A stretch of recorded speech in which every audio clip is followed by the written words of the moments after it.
Warahmatullahi wabarakatuh dan selamat malam kepada doktor dan juga rakan kumpulan saya. Hari ini kami akan membentangkan tugasan yang telah kami lakukan. Kami telah memilih tajuk ceramah kempen belia dan inovasi mencipta kerjaya untuk masa hadapan. Okay, saya Aini Najwa binti Ishak bernombor metrik 296539. Bersama rakan ahli kumpulan saya iaitu Nur Sakinah binti Nur Azam serta Raja Varman anak lelaki Guna Selan. Seterusnya saya akan menyerahkan pembentangan ini kepada rakan ahli kumpulan saya iaitu Raja Varman. Okey, hari ini saya nak membentangkan tugasan kumpulan ceramah kempen bertajuk Belia dan Inovasi Mencipta Kerjaya untuk Masa Depan. Pengenalan adalah kempen ceramah bertajuk Belia dan Inovasi Mencipta Kerjaya untuk Masa Depan telah dianjurkan untuk merangsang minda belia dan menggerakkan mereka ke arah pencapaian yang lebih tinggi dengan menumpukan kepada aspek inovasi sebagai alat utama bagi mencipta kerjaya yang mampan. Matlamat kempen ini adalah untuk mendidik dan memotivasi golongan belia agar terlibat dalam bidang inovasi dan teknologi yang berkembang pesat sekaligus mengurangkan kadar pengangguran dan meningkatkan kadar penyertaan dalam latihan serta pendidikan. Program ini juga selari dengan matlamat pembangunan lestari Sustainable Development Goals SDG yang digariskan oleh Pertubuhan Bangsa-Bangsa Bersatu PBB, khususnya matlamat 8.6 yang menekankan kepentingan mengurangkan secara ketara bahagian belia yang tidak bekerja. Matlamat dan indikator yang dipilih. Matlamat utama program ceramah ini adalah untuk menyumbang kepada pengurangan kadar pengangguran dalam kalangan belia dan memastikan mereka terlibat dalam bidang yang boleh membantu membina masa depan kerjaya yang mampan.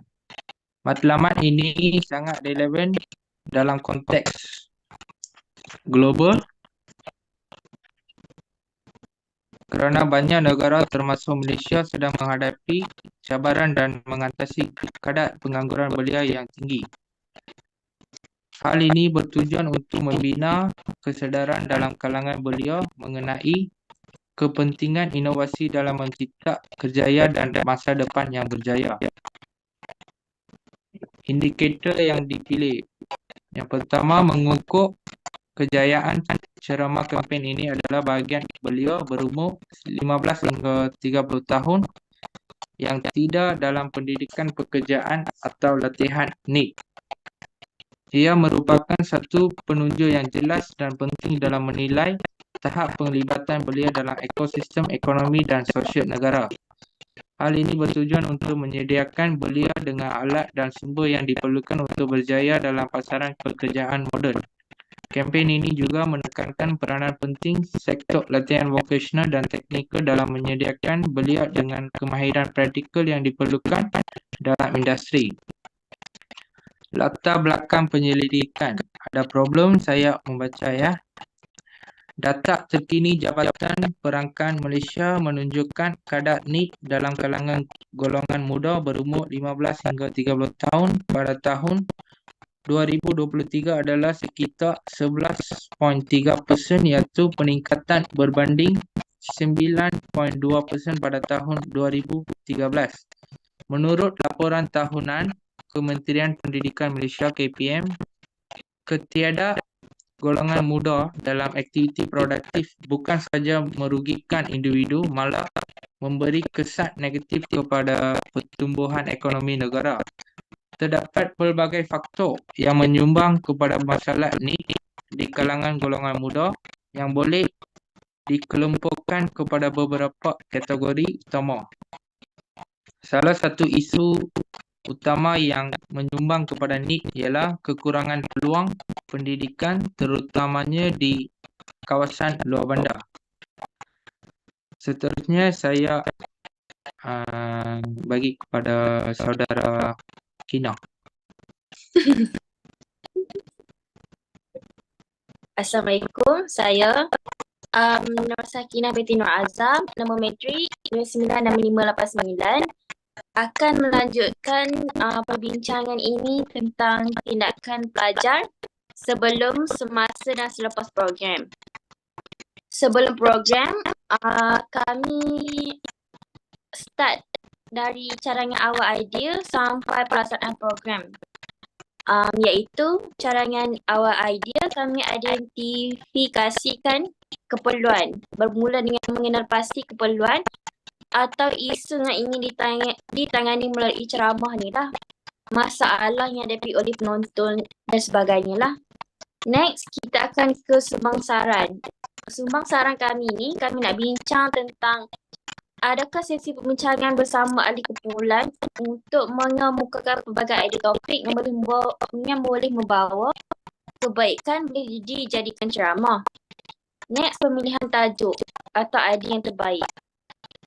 Setelah melalui beberapa perbincangan, kami telah mengumpulkan beberapa carangan topik, tapis dan membuat pemilihan idea yang relevan dan menarik lah.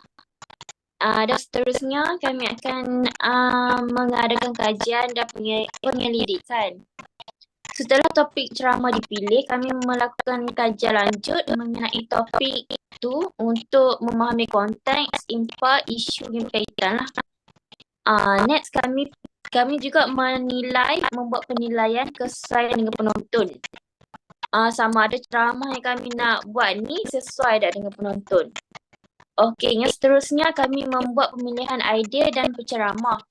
Kami juga menetapkan objektif program yang spesifik dan jelas, macam memberikan inspirasi kepada pelajar untuk terus belajar dan untuk meningkatkan kesedaran mengenai isu yang kami nak buat ni lah. And next, kami ada beberapa carangan penceramah. Lepas tu kami buat pemilihan ceramah yang kami dah carangkan tu. Pilih yang mana yang terbaik, yang mana tak terbaik. So kami pilih yang terbaik lah. Okey, lepas tu kami buat penetapan ahli jawatan kuasa. Saya, Nur Sakinah sebagai penyelaras program, Aini Najwa sebagai setiausaha program dan Raja Warman sebagai bendahari program lah. Dan selanjutnya kami menetapkan penetapan bajet, tapi bagi ceramah ni tak ada bajet sebab tak memperuntukkan sebarang dana kewangan, sebab penceramah yang kami ambil ini adalah secara percuma.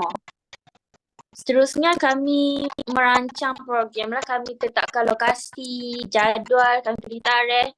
Tarikh yang kami nak buat ni adalah, kami dah buat ni adalah 12 Oktober 9 sampai 10.30 malam melalui Google Map. Yang kalayak sasaran kami adalah golongan belia yang sekitar 18 sampai 30 tahun.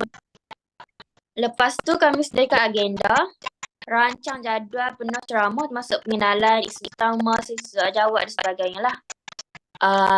Seterusnya kami buat pengurusan logistik dan promosi. Kami buat promosi yang efektif lah dekat media sosial, poster, email.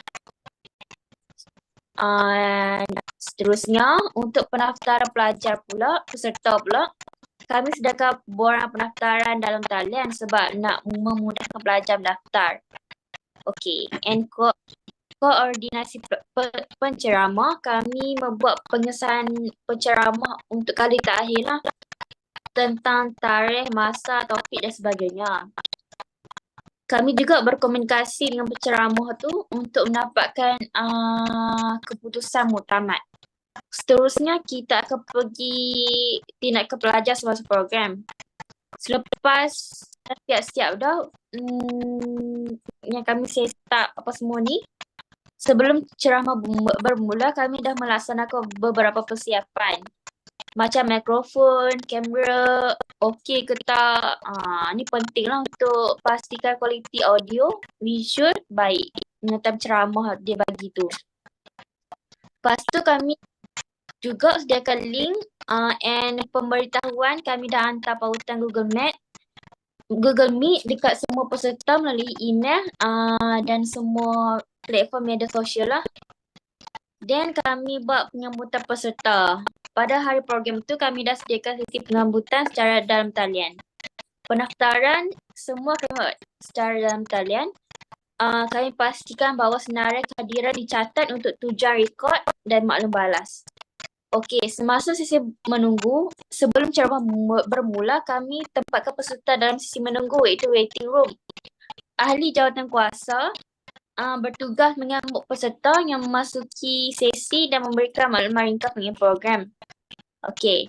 Setelah semua peserta hadir, kami memulakan program dengan sesi pengenalan. Pengacara majlis adalah sebagai pengacara untuk membuka program. Okey. Lepas tu pelaksanaan ceramah. Dan sesi ceramah berlangsung dengan penceramah berkongsi pengetahuan dan pengalaman secara langsung. Dia juga menggunakan slide pembentangan dan dia bagi ceramah lah. And dia juga buat interaksi dengan peserta untuk menjaga minat peserta. Penceramah dia galakkan mereka untuk berinteraksi secara fungsi chat dan reaksi dekat dalam chat box tu. Dia juga minta peserta untuk jawab soalan dan memberikan pendapat secara langsung lah melalui mikrofon dia tu. Next, pengurusan sesi soal jawab. Dah habis ceramah dia, kami adakan juga sesi soal jawab yang teratur. Kami kumpulkan soalan dan kami kami tanya secara langsung lah kepada peserta mana-mana soalan yang mereka nak tahu. And last one, kami tamatkan program ini dengan ucapan terima kasih and maklum balas peserta. Kami galakkan peserta lah untuk bagi maklum balas tentang program ni.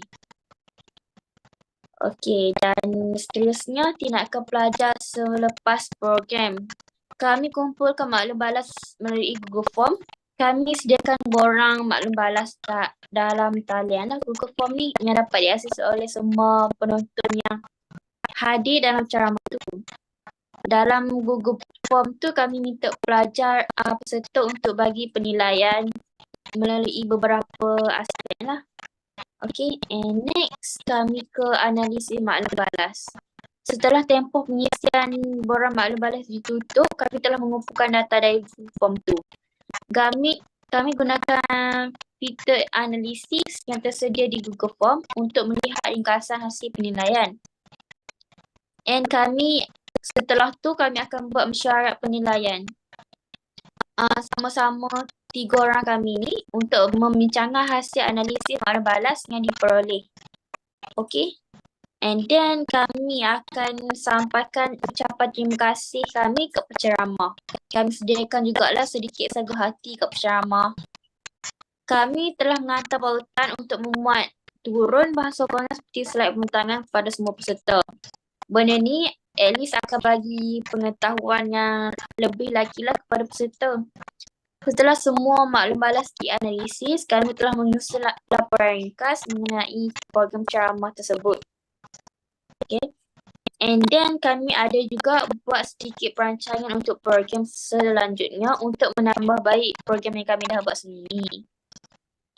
Okay, seterusnya saya akan bincangkan tentang komunikasi yang kami gunakan iaitu kakak PR sebelum, semasa dan selepas. Okay, sebelum program. Kami gunakan publicity dan teknologi maklumat. Kami gunakan media sosial, Facebook, Instagram, email, poster digital. Okay, kami gunakan benda-benda ni untuk kami gunakan barang Google untuk pendaftaran pelajar. Sebab apa kami gunakan ni? Sebab dia jangkauan luas melalui media sosial. Infografik menarik dapat meningkatkan pemahaman sehingga 65% lah menurut kajian yang telah kami buat. Secara tak langsung juga interaksi langsung dengan peserta melalui WhatsApp ni akan meningkatkan pemahaman dengan sesama yang kami dah bagilah. Okey, masalah yang kami hadapi ni adalah mesej tak diingati. Majoriti pengguna media sosial tak ingat mesej yang nak sampaikan. Okay. Sebab apa? Sebab banyak sangat maklumat dan mereka kurang kurang fokus lah dengan mesej yang kami dah wawarkan ni. Dan kadar kehadiran pun rendah walaupun dah banyak dah. Jadi saya akan sambung dengan alatan perkakasan PR yang kami gunakan untuk berkomunikasi dengan penonton, iaitu sebelum, semasa dan selepas program. Yang pertama, sebelum program kami menggunakan publicity dan teknologi maklumat. Kami gunakan platform macam media sosial, Facebook, Instagram, email and poster digital lah. Kami juga gunakan borang Google untuk semasa sesi pendaftaran peserta. Okey, kalau nak tanya kenapa kami gunakan ini, sebab jangkauan meluas melalui media sosial. Infografik dia menarik. Dia boleh tingkatkan pemahaman sehingga 65%. Lepas tu interaksi langsung dengan peserta boleh melalui WhatsApp secara langsung lah. Tapi kami juga ada masalah time buat benda ni. Time kami guna publicity dan teknologi ni, iaitu mesej yang kami sampai tu penonton tak ingat. Menurut kajian, 50% pengguna media sosial tak ingat mesej. Dan satu lagi masalah yang kami hadapi adalah kadar kehadiran dia rendah walaupun banyak yang kami terima time pendaftaran. So kami bercadang macam mana kami selesaikan masalah ni adalah kami gunakan visual yang lebih menarik, dan kami pun dah memperingati penonton melalui WhatsApp di email untuk mengingat kehadiran. Semasa program, perkakasan PR yang kami gunakan adalah penilaian periklanan dan teknologi maklumat. Kami gunakan poster dan iklanan talian macam Google Ads. Kami guna Google Meet untuk ceramah dan talian, borang Google untuk pendaftaran. Apa kelebihan kami guna? Kenapa kami nak guna benda ni? Okay. Yang pertama adalah periklanan melalui poster di lokasi strategik dapat meningkatkan kesedaran sehingga 40%. Google Meet yang kami guna ni boleh memudahkan akses dan meningkatkan kehadiran sehingga 30% lah. Tapi kami juga hadapi masalah, iaitu poster ni dia kurang berkesan di kawasan tertentu. Macam sesak, sebab kami cuma poster ni kat kawasan tertentu je, macam lala pejalan kaki, universiti, iklan dalam talian sering diabaikan oleh pengguna. Dan masalah teknikal macam sambungan internet yang tak stabil, slow dan sebagainya lah. Kami akan membaik pulih masalah ni dengan menggunakan lokasi posting lebih sesuai dan sediakan panduan teknikal untuk pengguna Google Meet lah. Seterusnya, saya akan terangkan selepas program apa yang kami gunakan. Kami gunakan perkakasan PR, iaitu penerbitan dan teknologi maklumat. Penerbitan ni kami buat laporan akhir kepada pensyarah. Kami kumpulkan maklum balas juga melalui borang Google untuk tinjau pendapat peserta. Okey, kalau nak tanya kenapa kami guna ni, sebab laporan akhir ni kami sediakan dokumentasi ni lebih terperinci dalam program kami ni.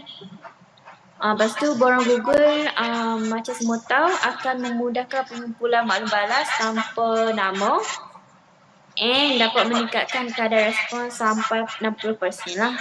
Tapi kami juga ada masalah dalam guna dua perkakasan PR ni, iaitu kesulitan menyediakan laporan dalam masa yang singkat dan kesukaran teknikal di kalangan peserta untuk mengisi borang Google. Ada setengah tu tak ada internet slow, sambungan internet slow dan sebagainya lah. Cadangan yang kami buat untuk menambah baik benda ni adalah dengan menambah baik akses dan kemudahan menggunakan platform dalam talian. Terima kasih. Sekali lagi saya akan pas pada rakan saya, iaitu Aini Najwa.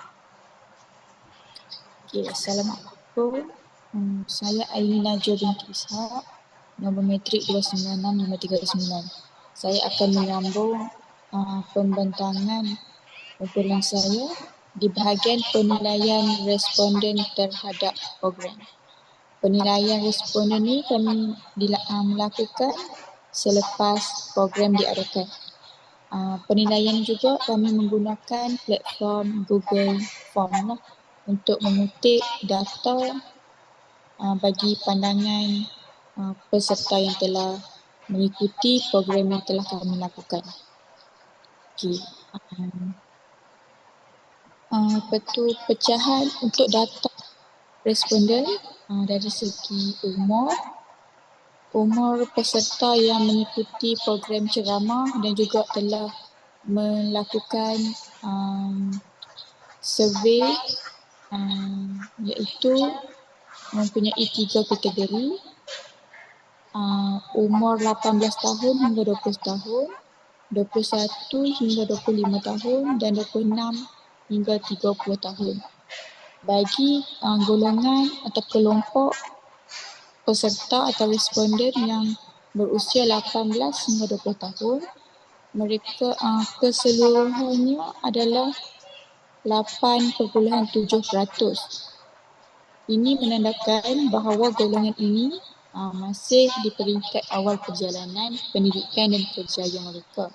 Kebanyakan mereka mungkin masih menuntut di sekolah menengah atau baru memulakan pengajian di universiti.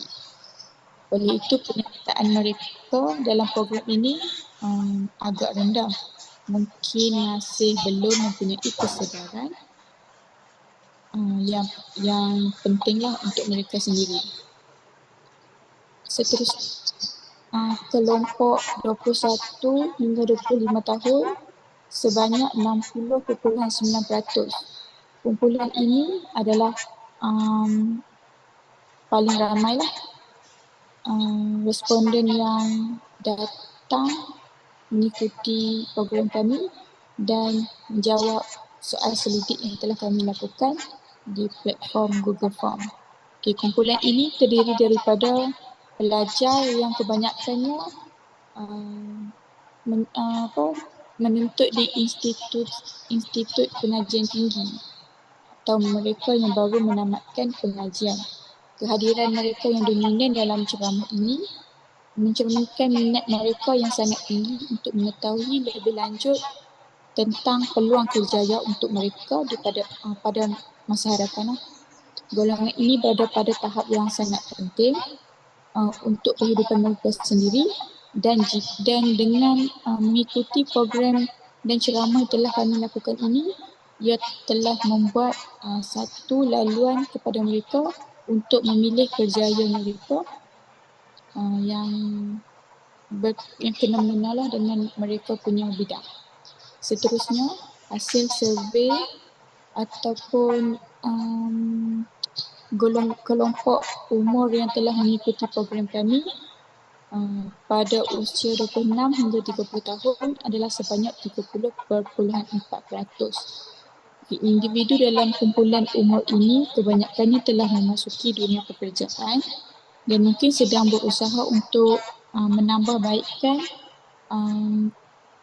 status ataupun nilai mereka dalam kerjaya. Kesimpulannya, kumpulan yang berumur 21 hingga 25 tahun ini menunjukkan minat mereka untuk pengembangan kerjaya mereka sendirilah. Dan golongan 26 hingga 30 tahun ini menunjukkan minat mereka untuk memahirkan kemahiran mereka dan menggunakan aplikasi yang telah disediakan dalam program ini untuk masa hadapan mereka.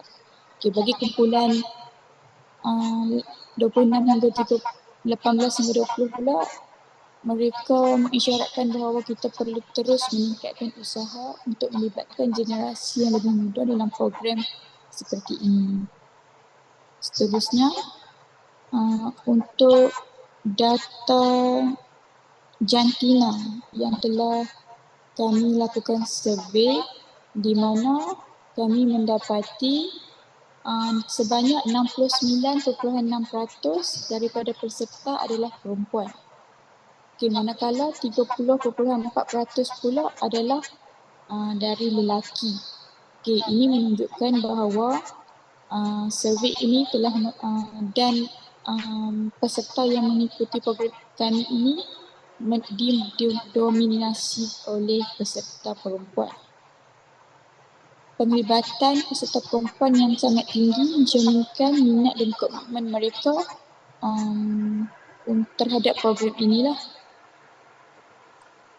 Seterusnya, keterlibatan peserta lelaki sebanyak 30.4% menunjukkan bahawa golongan lelaki juga menyedari kepentingan meningkatkan kemahiran dan mengambil peluang yang ada.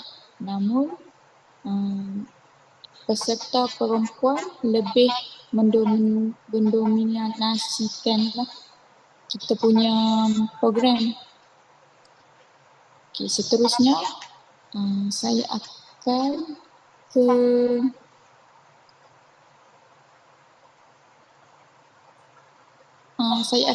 terus ke penilaian untuk objektif. Kita dalam tugasan kita telah mempunyai 3 objektif. Objektif pertama adalah penglibatan belia dalam program latihan, keusahawanan dan inovasi. Di mana pada soalan pertama yang telah kami sediakan untuk responden, seperti saya mendapat pemahaman yang lebih baik tentang peluang keusahawanan yang boleh saya ceburi melalui ceramah ini. Berdasarkan soalan yang telah kami sediakan dalam Google Form, kami mendapati sebanyak 60.9 peserta sangat bersetuju untuk mereka mempunyai pemahaman yang lebih baik tentang peluang keusahawanan. Manakala 39.1% hanya setuju. Tidak ada peserta yang tidak bersetuju dan tidak pasti. Ini menunjukkan bahawa ceramah ini telah memberi maklumat yang cukup jelas dan mendalam mengenai peluang keusahawanan yang boleh diceburi oleh belia. Seterusnya, dalam objektif pertama juga, soalan yang kedua yang telah kami sediakan adalah saya yakin bahawa program-program latihan yang disediakan dapat membantu meningkatkan kemahiran saya. Di sini kami mendapati sebanyak 65.2% peserta sangat bersetuju bahawa program-program latihan yang dipertengahkan semasa ceramah ini mampu meningkatkan kemahiran mereka. Manakala sebanyak 34.8% hanya memilih bersetuju. Di soalan ini juga tiada peserta yang tidak setuju dan tidak pasti. Program latihan yang dibentangkan dalam ceramah kelihatan relevan dan berkualiti berdasarkan survei yang telah kami lakukan ini. Seterusnya, soalan ketiga yang kami telah sediakan adalah ceramah ini mendorong saya untuk aktif dalam program-program inovasi yang dianjurkan oleh kerajaan. Di sini, hasil survei yang telah kami lakukan menunjukkan bahawa 65.2% peserta sangat bersetuju bahawa ceramah ini mendorong mereka untuk lebih aktif. Manakala 34.8% hanyalah bersetuju. Ini bermakna ceramah ini juga telah berjaya memberikan motivasi kepada peserta untuk terlibat dalam program inovasi sebagai satu cara untuk mengembangkan kejayaan mereka dan kemahiran mereka sendiri. Seterusnya, oleh itu bahagian objektif tersebut kita mendapati bahawa penglibatan belia dalam program latihan keusahawanan dan inovasi ini yang telah membincangkan peluang pekerjaan dan latihan kemahiran telah meyakinkan peserta untuk mengenal peluang pekerjaan mereka pada masa hadapan. Seterusnya kita akan ke objektif kedua, iaitu peluang pekerjaan dan latihan kemahiran untuk belia berumur 15 hingga 30 tahun. Di bahagian ini memberi tumpuan kepada peluang pekerjaan dan latihan kemahiran bagi belia, di mana penekanan utama adalah bagaimana program latihan yang disediakan oleh kerajaan dan sektor swasta dapat manfaat kepada golongan muda dalam meningkatkan kemahiran dan kebolehpasaran mereka. Berdasarkan hasil survei, ceramah ini memberi impak positif yang besar kepada peserta dalam mempersiapkan diri mereka untuk menghadapi pasaran pekerjaan yang kompetitif. Berdasarkan objektif yang kedua, kami telah sediakan soalan berbentuk saya percaya bahawa program latihan kemahiran yang disediakan oleh kerajaan dapat meningkatkan peluang pekerjaan saya. Berdasarkan hasil survei yang telah kami lakukan, sebanyak 60.9% peserta sangat bersetuju dan 39.1% hanya setuju. Di mana bahawa program latihan kemahiran yang disediakan oleh kerajaan dapat membantu meningkatkan peluang pekerjaan mereka. Pada bahagian ini, tiada peserta yang tidak bersetuju dan tidak pasti, menunjukkan keyakinan penuh peserta terhadap program latihan ini. Seterusnya, soalan kedua dalam objektif yang kedua adalah saya melihat lebih banyak peluang pekerjaan yang boleh diceburi selepas menghadiri ceramah ini. Berdasarkan hasil survei di soalan kedua ini, seramai 56.5% peserta sangat setuju bahawa mereka kini dapat melihat lebih banyak peluang pekerjaan yang boleh diceburi selepas menghadiri ceramah ini. Dan 39.1% lagi hanyalah bersetuju. Sebilangan kecil peserta iaitu 4.3% menyatakan bahawa mereka tidak pasti. Ceramah ini jelas berjaya meningkatkan kesedaran peserta terhadap pelbagai peluang pekerjaan yang mungkin sebelum ini tak mereka sedari. Pengetahuan yang mereka peroleh melalui ceramah ini juga memperluaskan pandangan mereka terhadap pilihan kerjaya yang berpotensi, terutamanya dalam bidang-bidang yang melibatkan inovasi dan teknologi. Bagi peserta yang memilih jawapan tidak pasti, ini mungkin kerana mereka memerlukan lebih banyak masa untuk memahami dan menilai maklumat yang diberikan, atau mereka masih dalam proses meneroka pilihan yang sesuai dengan minat dan kemahiran mereka. Seterusnya, kami juga menyediakan lagi satu soalan untuk objektif kedua ini, iaitu program ini memberikan inspirasi kepada saya untuk meneroka lebih banyak peluang pekerjaan yang berkaitan dengan inovasi.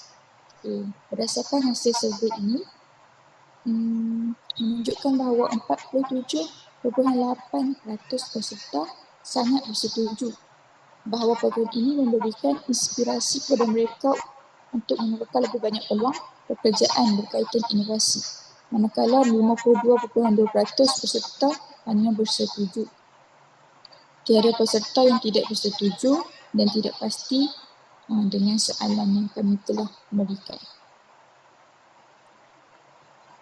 Berdasarkan hasil survei untuk bahagian objektif yang kedua ini, jelaslah bahawa ceramah tersebut telah berjaya memberikan impak positif terhadap persepsi belia mengenai peluang pekerjaan dan latihan kemahiran. Seterusnya, kita akan ke objektif ketiga, iaitu kesedaran mengenai kepentingan pendidikan dan latihan untuk masa hadapan.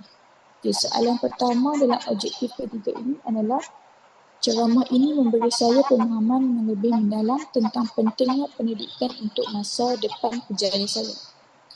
Sebanyak 60.9% peserta sangat setuju, manakala 39.1% hanya setuju bahawa ceramah ini telah memberi mereka pemahaman yang lebih mendalam tentang pentingnya pendidikan dalam membina kerjaya masa depan. Di sini juga tiada peserta yang tidak setuju dan tidak pasti, menunjukkan bahawa keseluruhan audiens bersetuju mengenai kepentingan pendidikan sebagai elemen utama untuk mencapai kejayaan dalam kerjaya. Seterusnya, selepas menghadiri ceramah ini, saya lebih menghargai latihan kemahiran untuk meningkatkan kebolehpasaran diri saya. berdasarkan hasil survei, sebanyak 60.9% peserta sangat setuju dan 39.1% peserta hanya setuju bahawa mereka lebih menghargai latihan kemahiran untuk meningkatkan kebolehpasaran diri mereka selepas menghadiri ceramah ini. Hasil ini juga menunjukkan bahawa ceramah tersebut berjaya menanamkan kesedaran yang lebih tinggi di kalangan peserta mengenai pentingnya latihan kemahiran sebagai pelengkap kepada pendidikan formal. Seterusnya, saya sedar bahawa pendidikan dan latihan memainkan peranan penting dalam menyediakan belia untuk kerjaya masyarakat. Okay. Hasil survei juga seperti hasil survei soalan sebelum ini, iaitu sebanyak 60.9% peserta sangat bersetuju. Manakala 39.1% peserta hanya setuju bahawa pendidikan dan latihan memainkan peranan penting dalam menyediakan belia untuk menghadapi cabaran kerjaya masyarakat.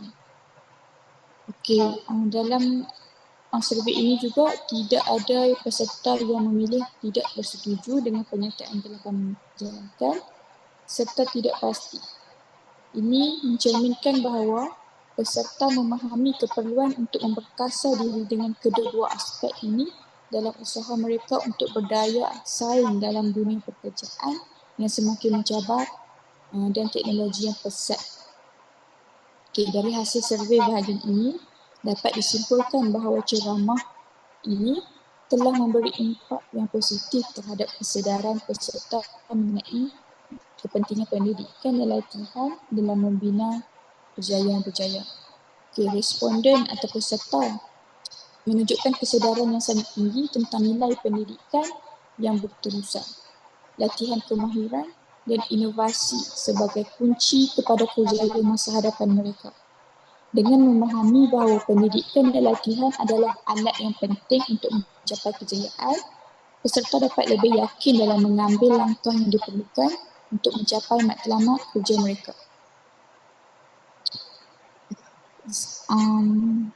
Selesailah di bahagian penilaian. Seterusnya saya akan merumuskan keseluruhan tugasan yang telah kami jalankan, iaitu program ceramah inilah. Tugasan bertajuk Belia dan Inovasi Mencipta Kerjaya Unik Masa Depan ini membincangkan peranan golongan belia dalam menerajui inovasi untuk membentuk kerjaya masa depan yang lebih baik serta serta lebih dinamik dan berdaya saing. Dalam ceramah yang telah kami lakukan, isu-isu yang dihadapi belia seperti perubahan teknologi, globalisasi dan cabaran pasaran kerja dibincangkan secara mendalam. Selain itu, ceramah menekankan kepentingan inovasi sebagai kunci utama untuk menyesuaikan diri dengan perkembangan masa kini. Ceramah ini juga memberi tumpuan kepada sokongan yang perlu diberikan oleh pihak kerajaan, industri dan institusi pendidikan untuk memastikan golongan belia mempunyai akses kepada peluang latihan dan pembangunan yang relevan. Secara keseluruhannya, tugasan ini menggariskan pentingnya peranan inovasi dalam membentuk golongan belia menghadapi cabaran masa hadapan serta mencipta kerjaya yang lebih mampan dalam era teknologi yang berkembang pesat. Berakhirlah pembentangan kumpulan kami. Terima kasih kepada doktor dan ahli kumpulan yang lain kerana telah menyelesaikan tugasan ini bersama-sama.